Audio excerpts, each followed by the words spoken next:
राष्ट्र या कोई भी जाति केवल और केवल शिक्षा के माध्यम से भी तरक्की नहीं कर सकती जब तक कि वो अपने दोस्त और दुश्मन की पहचान बिल्कुल ना ना करे, है ना। तो हमारे समाज के शिक्षित लोग भी बहुत सारे हैं, लेकिन अम्बेडकर वाली नहीं है, अम्बेडकर वाली है ना। यही कारण है कि शिक्षित बहुत सारे होते हुए भी समाज का अधिकार छीन रहा है। बिल्कुल लोगों की इतनी भी नहीं होती है कि उनको सब्सक्राइब कर दिया जाए, उनको बढ़ा दिया जाए। और इन लोगों को बार बार देखने का काम करते हैं जो आपके खिलाफ एक षड्यंत्र कर रहे हैं, चाहे मेन स्ट्रीम मीडिया हो, एजेंडा चलाने का काम करते हैं, नफरत फैलाने का काम करते हैं। ऐसे ये कुछ लोग आ गए वहां से निकलकर ये षड्यंत्र के माध्यम से आए हैं। सुजीत सम्राट जी, जैसे कि हम लोग देखते हैं कि जब सत्ता पक्ष के खिलाफ बहुत सारे एंकरानी बड़ी अच्छी बड़ी सटीक बातें रखते हैं, हमें भी अच्छा लगता है। क्यों अच्छा लगता है? क्योंकि वो कुछ तथ्यों को लाते हैं निकाल कर जो आम जनता को जानने में सही भी होती है और जरूरी भी होती है, क्योंकि तब हमें लगता है कि वो विपक्ष पर अपनी जिम्मेवारी निभा रहे हैं और वास्तव में सच्चे पत्रकार। एक तो है गया मनु मीडिया, उस मनु मीडिया को, गोदी मीडिया को देखना लोगों ने छोड़ दिया, है ना। लेकिन उसके अलावा एक तबका और शुरू हो गया मीडिया के नाम पर, जैसे कि कुछ नामों के पीछे मिश्रा लगा है, द्विवेदी लगा है, जोशी लगा है, और कुछ ने नाम जाति छुपा रखी है, कुमार लगा रखा है।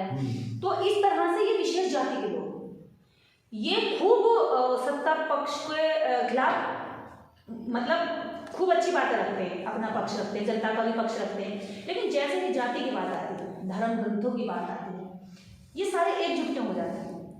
देखिए, आपको समझना पड़ेगा कि पक्ष में भी रहते हैं, विपक्ष में भी रहते हैं, चाहे वो सरकारों की बात हो चाहे मीडिया की बात हो। अच्छा, मेन स्ट्रीम मीडिया में भी लोग रहेंगे।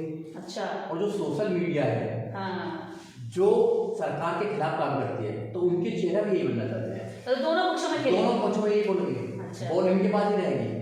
जो बहुजन समाज है, बॉल का काम है ठोकर इधर से मारे या किक इधर से मारे। अच्छा, हाँ, मारेंगे बहुजन समाज को। तो बहुजन समाज को सोचना चाहिए कि पत्रकार जो सोशल मीडिया पर काम कर रहे हैं उनके बारे में पहले आपको स्टडी करनी पड़ेगी। ऐसे नहीं कि भाई एक आदमी ने जिनके पीछे मिश्रा लग रहा है, एक महिला के पीछे, उसने एक घटना को अगर कवर कर लिया, हाथरस की घटना को कवर कर लिया, हीरोइन बना दिया उसको।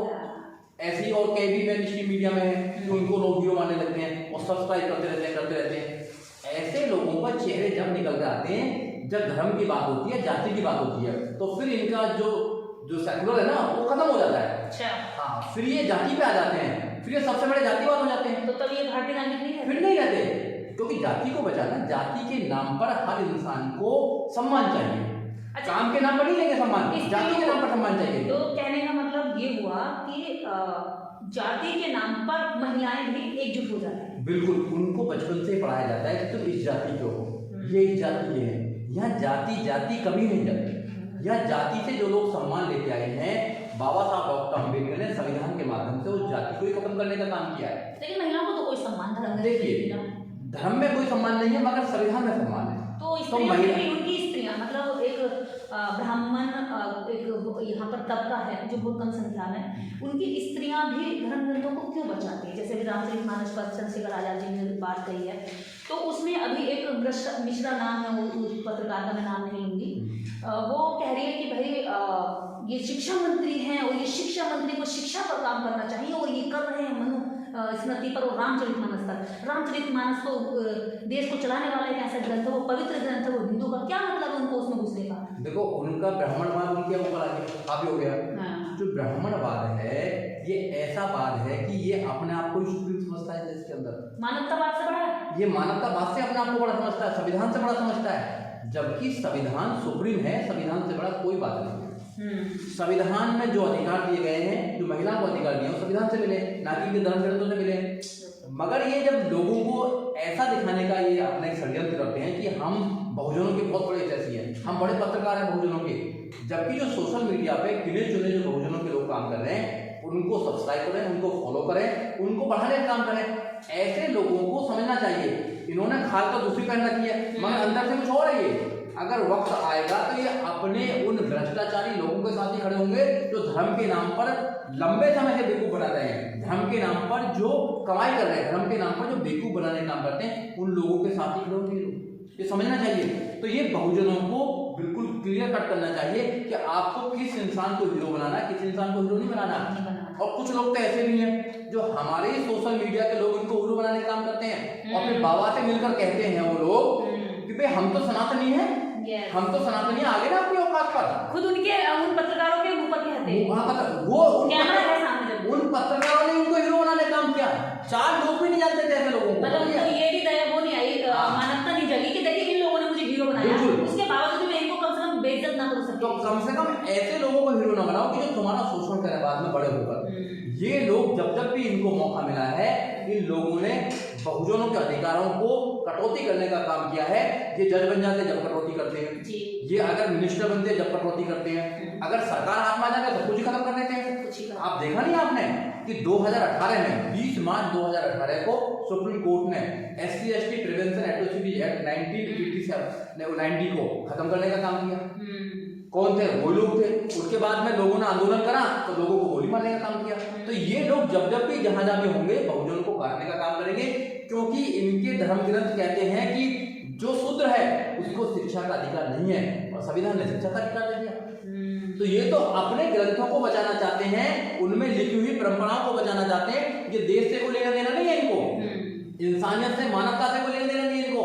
तो चाहे वो कोई भी प्रज्ञा मिश्रा हो, मैं नाम लेता हूँ, या कोई और मिश्रा हो, या पांडे हो, या ये हो, पंडित हो, उनको अपने धर्म ग्रंथों से ज्यादा प्यार है, ना कि देश से ज्यादा प्यार है। तो बहुजन के लोगों को समझना चाहिए कि ऐसे लोगों को सब्सक्राइब ना करें, उनको अभी अनसब्सक्राइब करें, ऐसे लोगों को हीरो बनाने का काम ना करें। अच्छा, तो जैसे आपने कहा हमारी जनता ज्यादा है क्योंकि क्राउड हमारी, बिल्कुल है ना, ज्यादा है, उपभोक्ता हमारे ज्यादा है। बिल्कुल। इसी तरह से आज चैनल और व्यूवर्स जो उनकी व्यूवरशिप जो है वो इनके पास ज्यादा है, जबकि जनता हमारे ज्यादा है। तो यानी कि इनके बेटा बेटी तो IAS की तैयारी कर रहे हैं, वो तो इसको देख नहीं रहे। तो इन्होंने जब देखा कि भाई मेन स्ट्रीम मीडिया को तो पूरी तरह से बदनाम कर दिया, यानी कि जो उसकी सच्चाई थी वो जनता में आ गई और जनता ने जानी और इसका बहिष्कार करके बॉयकॉट कर दिया। मेन स्ट्रीम मीडिया से जैसे ही लोग हटे तो इन्होंने क्या करा, हर हाथ में मोबाइल पहुंच रहा है। जब हर हाथ में मोबाइल पहुंच रहा तो इन्होंने उन्हीं, जैसे आज तक का ही द्विवेदिका है, वो क्या कहते हैं, ललन टॉप, और बहुत सारे हैं। तो इस तरह के चैनल इन्होंने सोशल मीडिया के बना लिए कि देखो जी अगर ये बुरे हैं तो हम अच्छे हैं, लो मार्केट में ये वाला सामान अच्छा नहीं है तो ये वाला सामान ले लो। जैसे कि बनिया करते हैं कि भाई मेरे पास ये गुड़ नहीं है तो मेरे बगल वाले दुकान, मेरा भैया की अगली मेरी दुकान अगली है, ये नहीं कहता मेरे बगल वाले की, मेरे हमारी दुकान दूसरी वाले से ले लो। तो इन्होंने क्या मतलब जनता को जो यहाँ से हट रही थी उसको यहाँ आकर कैप्चर कर लिया। और जो वास्तव में इस बहुजन समाज के पत्रकार हैं, इनकी महिलाओं की, इनकी स्थिति की, इनके दुर्गति की बात रखते हैं, उन पत्रकारों को फिर यहाँ भी धक्का मार के पीछे कर दिया। आप देखेंगे सबसे ज्यादा मेहनत वो करेंगे, उनके पास कोई करोड़ों की फंडिंग नहीं है, उनके पास कैमरा वो खुद उठाएंगे, माइक वो खुद पकड़ेंगे, यहाँ तक कि आपके पीछे पीछे जाकर के वो लोगों के बीच में खुद व्यक्ति को ढूंढेंगे, ग्राउंड पर खुद चलेंगे, जाकर एडिटिंग करेंगे, जाकर उनके सारा जितना काम करना वो करेंगे, फिर शेयर खुद करेंगे। ऐसे पत्रकारों को उन्होंने जो मेहनत के दम पर चल रहे थे उनको इन्होंने पीछे धक्का मार दिया। जिन्होंने अपने नाम के पीछे मिश्रा लगा रखा है, इन्होंने जो है द्विवेदी लगा रखा है, ये फिर भी यहाँ भी आकर के कब्जा कर दिया, बम्पर इन्होंने दे दिया कि हम बहुत बढ़िया। तो मेरे कहने का मतलब ये है कि हमारे लोग जब वो जानते हैं कि इसके नाम के पीछे अंडत लिखा है, पंडित लिखा है, ना जाने कितने सारे ऐसे नाम लिखे जिन्होंने आज तक हमारा शोषण किया है, वो हमें बता रहे हैं कि हम अच्छे, और हम फिर उनके बहकावे में आकर उन्हें अच्छा मान रहे हैं। तो हमारे लोगों को आप ऐसा क्या कहना चाहेंगे कि वो किस रास्ते को चुने जो उनको बचना है? देखिए मैडम, इसमें टिट फॉर टैट होना चाहिए, जैसे को तैसा। अगर कोई तुम्हारे साथ में अगर कोई सम्मान नहीं करता तो आपको भी सम्मान करने की जरूरत नहीं है। अच्छा, आपको धर्म ग्रंथ के नाम पर आपको नीचा मानते तो आपको ऊंचा मानने की जरूरत नहीं है। आपको संविधान को सबसे पहले पढ़ना है और अपने लोगों की पहचान करना है। बाबा साहब डॉक्टर अम्बेडकर ने कई बार बोला है कि आपको अपने दुश्मन को पहचानना है कि आपका सबसे बड़ा दुश्मन कौन है और हथियार क्या इस्तेमाल करना है। आज कलम का इस्तेमाल करना है, कलम में सबसे ज्यादा ताकत है। ये कलम के माध्यम से तो बोलने काम करते हैं। जो हमारे पत्रकार हैं, ये सोशल मीडिया पे जो काम करते हैं, जो सोशल हाउस जो लोगों ने बना रखे हैं, वो लोग बहुत ही टैलेंटेड लोग हैं, बहुत मेहनत करते हैं। आपने बिल्कुल ठीक कहा कि बहुत से लोग तो हमारे जो पत्रकार हैं वो मोबाइल से ही काम करते हैं, मोबाइल पे एडिटिंग करते हैं, मोबाइल पे सब कुछ करते हैं मोबाइल का। अब उनका जो व्यूअरशिप है वो हमारे लोग देखते हैं, मगर हमारे लोगों की इतनी भी नहीं होती है कि उनको सब्सक्राइब कर दिया जाए, उनको बढ़ा दिया जाए। और इन लोगों को बार बार देखने का काम करते हैं, जो आपके खिलाफ एक षड्यंत्र कर रहे हैं, जो मेन स्ट्रीम मीडिया हो, एजेंडा चलाने का काम करते हैं, नफरत फैलाने का काम करते हैं। ऐसे ये कुछ लोग आ गए, वहां से निकलकर ये षड्यंत्र के माध्यम से आए हैं और ये पक्ष और विपक्ष दोनों बनना चाहते हैं। तो हमारे बहुजन समाज को समझना चाहिए कि बहुत सारे लोग काम कर रहे हैं हमारे समाज में, उनको आगे बढ़ाना चाहिए।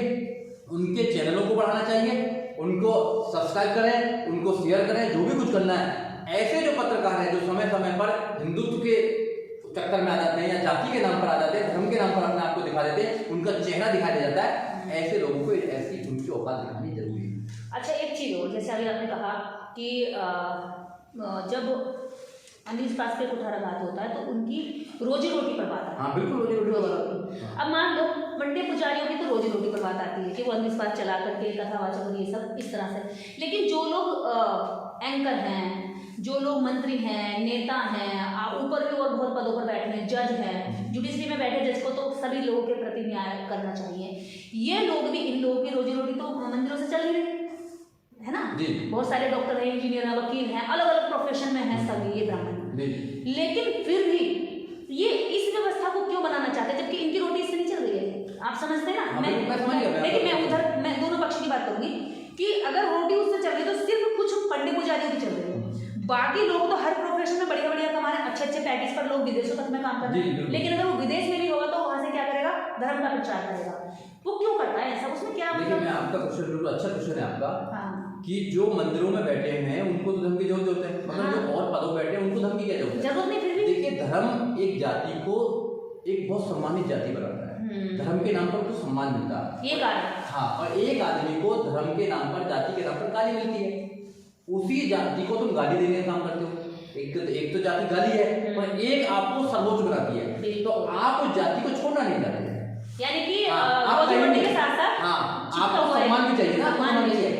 क्योंकि हाँ, अगर 10 साल का होगा ना, 10 साल का अगर ब्राह्मण भी होगा तो उसको भी जी से आप बात करेंगे, हाँ जी शर्मा जी, हाँ जी नमस्कार जी, ये बढ़िया। और एक अगर 70 साल का बहुजन भी होगा तो उसका नाम लेंगे, तू करेंगे, तू करके काम करेंगे। आपने गाँव में देखा होगा, आप भी गाँव से बिलोंग करते हैं, हम भी गाँव से बिलोंग करते हैं, तो वहाँ अगर हमारी महिला होंगी तो सबकी भाभी है, हाँ, और उनकी अगर लड़की भी कोई बहू होगी तो सबकी दादी है, दादी है, हमारी बुजुर्ग भी भाभी, उनकी जवान भी दादी, तो भाभी का वो सब चाचा दादा और हमारे सब नाम लेते हैं। तो भैया ये देश में नहीं चलने वाला। भाभी से क्या आप तात्पर्य कहना चाह रहे हैं? देखो, भाभी से मजाक किया जा सकता है, ये ना, भाभी को अप्रोच किया जा सकता है, तो शोषण करने का काम किया जा सकता है, शोषण करने का रास्ता खोलते हैं। तो हमारी महिलाओं को शोषण करने का रास्ता जो खोलने का काम करते हैं, संविधान उसको बंद करता है। संविधान कहता है कि अपनी बेटियों की शादी के लिए पैसा मत जोड़ो, अपनी बेटियों को पढ़ाने के लिए दिया, आप उनको पढ़ाएंगे तो वो कहीं ना कहीं नाम करेंगी। अगर मानव काशीराम साहब पार्टी नहीं बनाते, मानव काशीराम साहब बहन कुमारी मायावती को बाहर नहीं निकालते, तो बहन कुमारी मायावती उत्तर प्रदेश की 4 बार मुख्यमंत्री नहीं बन पाती है। आज अगर मुख्यमंत्री बनी, उत्तर प्रदेश की 4 बार मुख्यमंत्री बनी, तो वो एजुकेशन की वजह से। तो एजुकेशन बहुत जरूरी है ना। अपने समाज की महिलाओं को हमें क्या संदेश देना चाहिए जो मतलब उनका सशक्तिकरण भी हो, वो भी आगे बढ़े, जो बाबा साहब चाहते थे, जो उनके सपने में था, कि जो वो एक कल्पना करते थे कि इस देश की उन्नति, महिलाओं की उन्नति से मैं चाहता हूं। देखो, महिलाओं को पहले कुछ कहने से पहले मैं अपने समाज के पुरुषों को कहना चाहूँगा। हाँ, यहाँ मैं इसलिए कहना चाहूँगा पुरुषों को, क्योंकि पुरुषों की ड्यूटी होती है कि वो अपनी बहन बेटियों को वो पढ़ाई करवाएं, उनको विदेश भेजें, उनको अच्छी मतलब एजुकेशन दें उनको अच्छा। बिल्कुल। आप क्या सोचते हैं कि बेटी अगर पैदा हो गई तो आप पर बोझ हो गई, अब बेटी हो गई तो शादी के लिए पैसे इकट्ठा करना है? नहीं, शादी के लिए पैसे इकट्ठा नहीं करना है, शादी के पैसे इकट्ठे करने के साथ साथ आपको उसको एजुकेशन देनी है। जो 20 लाख 25 लाख आप शादी में लगाते हैं, वो उसकी अच्छी एजुकेशन में लगाएं तो वो आपका नाम रोशन करेगी। अब मैं महिलाओं से कहना चाहता हूँ, महिलाओं को पढ़ाई के साथ साथ भी बाबा साहब डॉक्टर अम्बेडकर, बुद्ध, कबीर, रैदास, जो हमारे महापुरुष हैं, फूले, सावित्रीबाई फूले, इनको पढ़ना चाहिए, संविधान को पढ़ना चाहिए कि आपके अधिकार कौन है, आपको अधिकार किसने दिलाए। तो महिलाओं को पता लगेगा कि हमें तो पढ़ने का अधिकार नहीं था, हमें तो अच्छे कपड़े पहनने का अधिकार नहीं था, हमें अगर अधिकार किसी ने दिलाया तो वो महामानव है बाबा साहब डॉक्टर अम्बेडकर। और जिस दिन महिला बाबा साहब डॉक्टर अम्बेडकर को जान गई तो आप जैसी बहादुर बन जाएंगे वो। अब भाई, आपने भी तो बाबा साहब डॉक्टर अम्बेडकर को पढ़ा ना, आपने सावित्रीबाई फूले को पढ़ा, तो जब भी तो पूरे देश में जा जाकर आप महिलाओं को जागरूक करने का काम कर रहे हैं। तो महिलाओं को सबसे पहले बाबा साहब को पढ़ना चाहिए और अंधविश्वास से बाहर निकलना चाहिए। जब तक आप अंधविश्वास में पड़े रहोगे, जब तक आपके बच्चों का आपका उद्धार नहीं होने वाला। कोई किसी का व्रत कर रहा है, कोई करवा चौथ का व्रत कर रहा है, मेरी वाइफ तो करवा चौथ का व्रत नहीं रहा, उम्र बढ़ाने के लिए तो मेड तो जितनी है रहेगी। पति भी तो खुश होते हैं, देवता कहकर उनकी जो पैर छूती हैं पत्नियां। तो मैंने बोला ना पहले, मैं आदमियों को पहले बोलो ना कि आप उनको आजादी दें, आप उनको अपने लंबी उम्र के लिए भैया आप उनको मर जाते टाइम से ही। तो आप दारू तो पीते हैं और अपनी पत्नी से कहते हैं कि लंबी उम्र की मेरे को करें, ये ना लंबी उम्र का मेरे को। तो आप समझे, जब तक आप महिलाओं को तैयार नहीं करेंगे, आप बेटियों को सुरक्षित नहीं माहौल देकर आगे नहीं बढ़ाने का काम करेंगे, जब तक बात बनने वाली नहीं है। एजुकेशन सब चीज की दवा है। अगर आप एजुकेटेड हो जाते हैं तो आपको सही और गलत का फैसला करने में, डिसीजन लेने में आसान हो जाती है। आपको लोगों को समझने में, षड्यंत्रों को समझने में आपको आसानी हो जाती है। आज तक आपके साथ कोई षड्यंत्र किया गया है तो इसलिए किया गया है क्योंकि आप उस षड्यंत्र को समझ नहीं पाते हैं। और जो लोग षड्यंत्र को समझ जाते हैं, जो अंधविश्वास को समझ जाते हैं, बाबाओं की चाल को समझ जाते हैं, धर्म के धंधे को समझ जाते हैं, जाल को समझ जाते हैं, वो लोग कभी इनके फांसे में नहीं आते हैं। वो लोग आजाद होते हैं, उनको अम्बेडकरवादी लोग बोलते हैं। और अम्बेडकरवादी बनना इस देश में IAS, PCS, doctor, engineer, professor, जज, वकील से ज्यादा ताकतवर है अम्बेडकरवादी। ये बात आपने बहुत अच्छी कही, क्योंकि शिक्षा की जब हम बात करते हैं तो नेल्सन मंडेला कहते हैं अपने लोगों के, जब वो अपनी जाति की, खोसा जाति के लोग भी लड़ाई लड़ रहे होते हैं कि राष्ट्र या कोई भी जाति केवल और केवल शिक्षा के माध्यम से भी तरक्की नहीं कर सकती जब तक कि वो अपने दोस्त और दुश्मन की पहचान बिल्कुल ना करे, है ना। तो हमारे समाज के शिक्षित लोग भी बहुत सारे हैं, लेकिन अम्बेडकरवादी नहीं है, अम्बेडकरवादी है ना। यही कारण है कि शिक्षित बहुत सारे होते हुए भी समाज का अधिकार छीन रहा है। मैं भी शिक्षित थी, लेकिन मैं ताकतवर जब बनी जब मैंने डॉक्टर अम्बेडकर को पढ़ा। मैं ताकतवर, मैं जागरूक तब बनी जब मैंने सावित्रीबाई फुले को पढ़ा। और मैं एक अच्छी इंसान, अगर अच्छी इंसान कहूँ जो सबके लिए करुणा, दया, मैत्री रखे, मेरे अंदर की जलिस भावनाएं थी, रिश्तों में जलन और थी, वो होती है नागरिक में जब तक नहीं पढ़ता। मेरे अंदर करुणा और दया तब ज्यादा हुई जब मैंने बुद्ध को पढ़ लिया, मैंने कबीर रैदास को पढ़ लिया। मैं शिक्षित तो थी, लेकिन मैं एक अच्छी इंसान नहीं थी, मैं ताकतवर नहीं थी।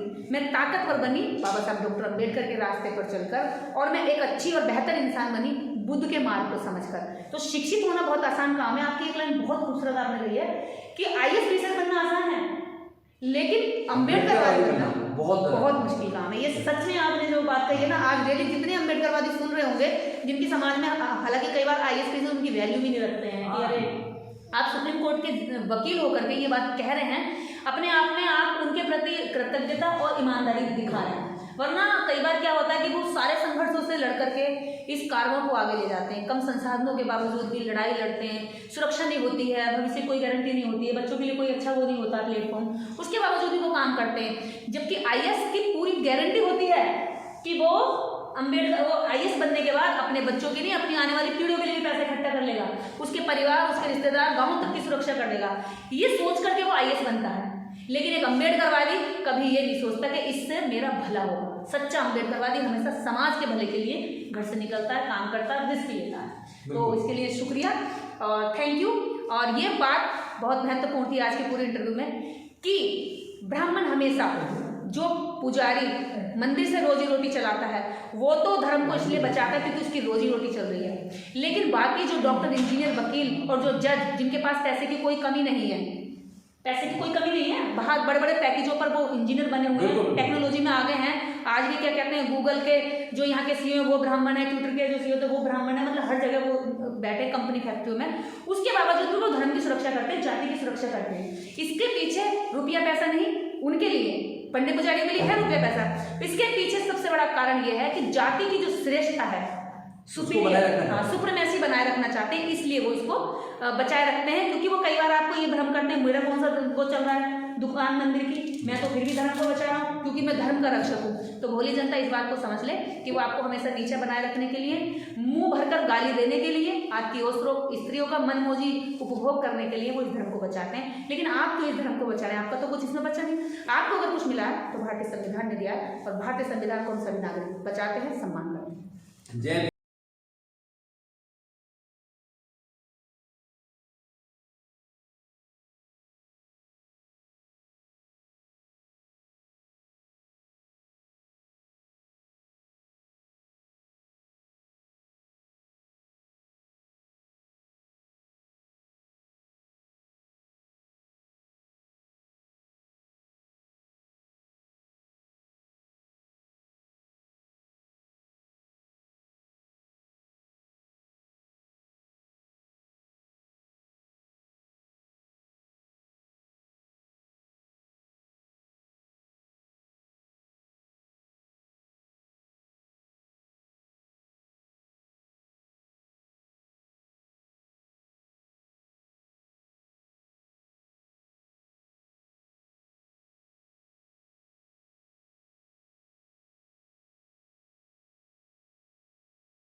जय जय भारत जय संविधान। जय संविधान।